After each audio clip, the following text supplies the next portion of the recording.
అందరికీ నమస్తే అండి. మన జీవనం ప్రశాంతంగా ఉండాలన్నా, మన ఆరోగ్యం బాగుండాలన్నా, మనకి స్వచ్ఛమైన గాలి కావాలన్నా, లేదా మన భావి తరాలు, మన పిల్లలు, మన ముందు తరాలు బాగుండాలన్నా సరే రాష్ట్రంలో ఖచ్చితంగా అడవుల విస్తీర్ణం ఉండాలి. మనం ప్రతిరోజు చదువుకున్న పాఠాలే, ప్రతిరోజు నేర్చుకున్న అంశాలే. మొక్కలు పెంచాలి, చెట్లు పెంచాలి, అడవులు పెంచాలి. అటవీ విస్తీర్ణం బాగుంటే మొక్కలు చెట్లు ఎక్కువగా ఉంటే మనం ప్రశాంతంగా ఉండగలం, స్వచ్ఛంగా ఉండగలం, ఆరోగ్యంగా ఉండగలం అని పదే పదే చెప్పుకుంటాం.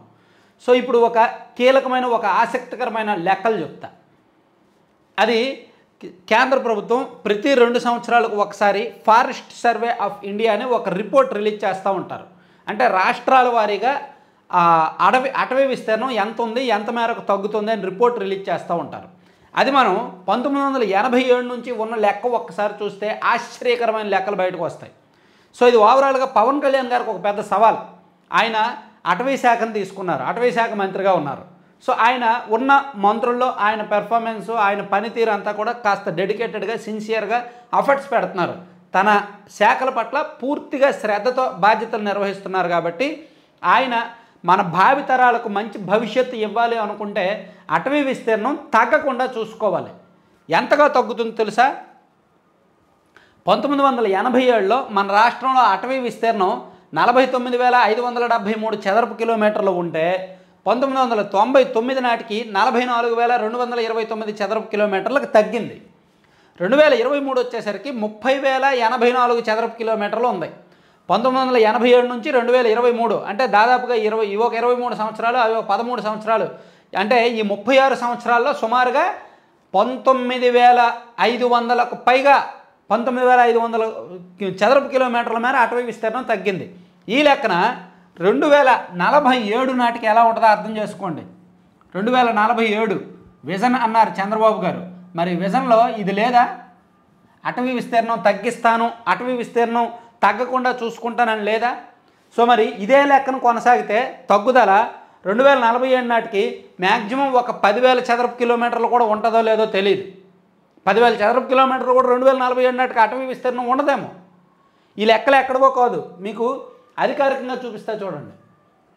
ఇదిగోండి, మీరు ఈ వెబ్సైట్లోకి వెళ్ళొచ్చు. ఫారెస్ట్ సర్వే ఆఫ్ ఇండియాలోకి వెళ్తే మీకు స్టేట్ వైడ్ ఫారెస్ట్ రిపోర్ట్ వస్తుంది. స్టేట్ వైజ్ ఫారెస్ట్ రిపోర్ట్లు ఆ వెబ్సైట్లో మీరు డౌన్లోడ్ చేసుకోవచ్చు.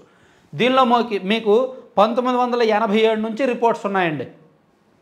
సో నేను ఆ రిపోర్ట్ ఒకటి డౌన్లోడ్ చేశాను. ఇదిగోండి, 1987 అసెస్మెంట్. ఆంధ్రప్రదేశ్ రాష్ట్రంలో 49,573 చదరపు కిలోమీటర్ల అటవీ విస్తీర్ణం ఉంది.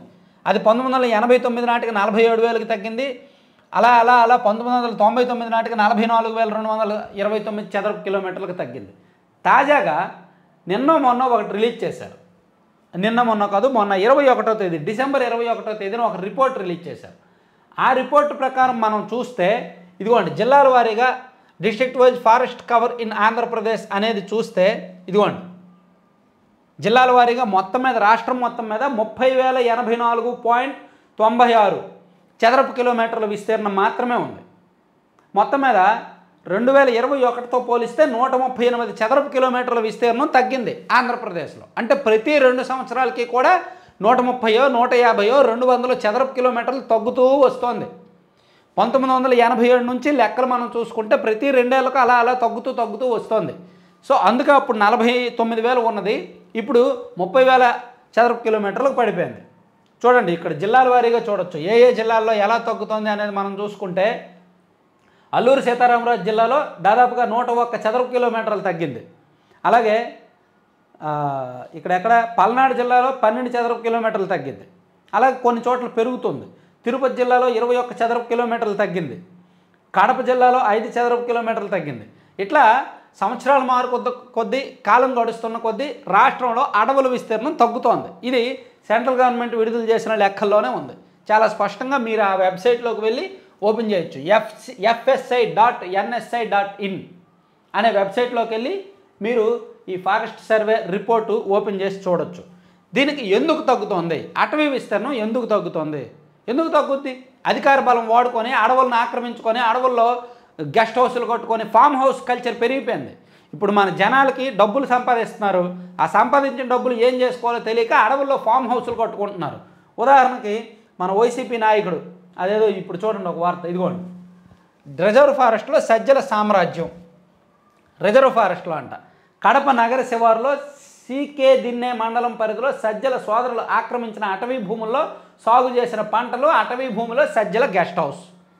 సో అంటే ఇక్కడ నేను ఉదాహరణ చెప్తున్నా, మన రాష్ట్రంలో ఎంతమంది ఉన్నారో ఇటువంటి వాళ్ళు, అడవులను ఆక్రమించిన వాళ్ళు. తెలుగుదేశం పార్టీలో కూడా ఉన్నారు. ఇక్కడ చింతలపూడిలో కొన్ని అడవులను ఆక్రమించాడు ఒక ఆయన. ఇట్లా రాష్ట్ర వ్యాప్తంగా కూడా అటవీ భూములను ఆక్రమించి సాగు చేస్తున్న వాళ్ళు, లేదంటే గెస్ట్ హౌసులు కట్టుకుంటున్న వాళ్ళు, ఫామ్ హౌసులు కట్టుకుంటున్న వాళ్ళు, దాన్ని రియల్ ఎస్టేట్ వెంచర్గా మార్చి అమ్ముకుంటున్న వాళ్ళు, అటువంటి ఘనమైన వాళ్ళు మన రాష్ట్రంలో చాలామంది ఉన్నారు. సో వైసీపీ వాళ్ళు ఉండొచ్చు, టీడీపీ వాళ్ళు ఉండొచ్చు, ఏ పార్టీ వాళ్ళైనా ఉండొచ్చు. ఇక్కడ దాన్ని కంట్రోల్ చేయాలి అంటే అటవీ భూముల్ని కాపాడితేనే మనకు ఖచ్చితంగా భవిష్యత్తు. అటవీ భూములను మనం కాపాడుకోవాలి, అది ప్రకృతిపరమైన సంపద. అటవీ విస్తీర్ణం తగ్గుతూ పోతే మనకి ఖచ్చితంగా జీవ వైవిధ్యం దెబ్బతింటుంది. కాబట్టి పవన్ కళ్యాణ్ గారు, ఫారెస్ట్ మినిస్టర్ గారు దీని మీద కొంచెం శ్రద్ధ తీసుకుంటారని, అటవీ విస్తీర్ణం తగ్గకుండా ఒక చట్టం, కఠిన చట్టం తీసుకురావాలి. ఇప్పుడు అటవీ మృగాలను వేటాడితే నాన్ బెయిలబుల్ సెక్షన్లు ఎలాగైతే ఉన్నాయో, అటవీ భూములు ఆక్రమిస్తే ఖచ్చితంగా నాన్ బెయిలబుల్ యాక్షన్ తీసుకుంటామో అది ఖచ్చితంగా ఇంప్లిమెంట్ అయ్యేలాగా ఒక కఠిన చట్టం తీసుకొచ్చి గట్టిగా వార్నింగ్లు ఇవ్వాలి. ఆల్రెడీ ఆక్రమణలో ఉన్న అటవీ భూమిని కూడా రక్షించడానికి అవసరమైతే చట్ట ప్రయోగం చేయాలన్నమాట. అది పవన్ కళ్యాణ్ గారు ఇమీడియట్గా ఎఫర్ట్స్ పెడితే మంచిది. Thank you.